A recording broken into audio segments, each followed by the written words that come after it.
welcome to the Financial Times headquarters. I'm Philip Alexander, the senior editor of the Banker magazine, and I'm here with our editor Brian Caplen to talk a little bit about some of the recent events in China and what their significance is for the global financial system.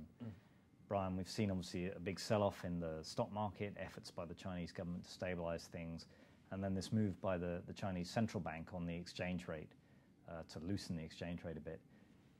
What's the significance of all this? How significant do we think these events are in terms of what's happening in the Chinese economy? Yeah, I mean, people, I think, are basically taking two views on what China's doing. On the one hand, you know, if you want to be the glass is half full, this is China adapting to a more free market kind of regime, allowing the currency to adjust.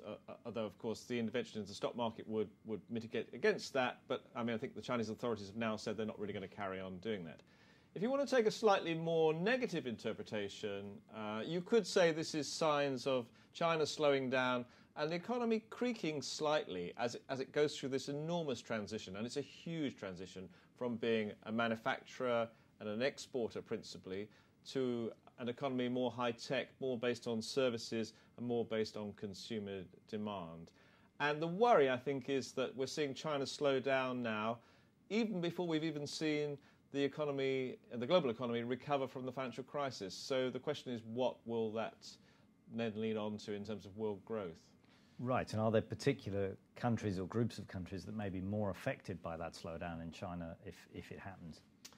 Yeah, I mean, the fact is that, you know, this rapid Chinese growth we've seen over past decades has really benefited a lot of key emerging markets. Those that are exporting commodities like Brazil, some of the emerging markets in Africa, and also those that are supplying inputs to China's huge manufacturing base. So it's likely that it's going to affect the developing countries worse than the advanced countries. And for the developing countries, they really need to grow at 5 or 6% in order to kind of keep the standard of living rising amongst their populations. For advanced countries, if they only grow 2 to 3%, that's not so much of a problem. So it does look very bad for the emerging markets. I think that's why you're seeing sharp falls in emerging market currencies and you're seeing some big slowdowns. And just finally, I mean, what do we know of the Chinese financial sector, the banking sector in particular? Are they particularly exposed to the stock market, or does it look as if they're relatively remote from what's happening there? With China, I mean, the retail investors are the big investors on the stock market, unlike a lot of other stock markets where it's basically institutional money. So that's one of the reasons why it makes it very political, because for the small investors to lose money is bad politically.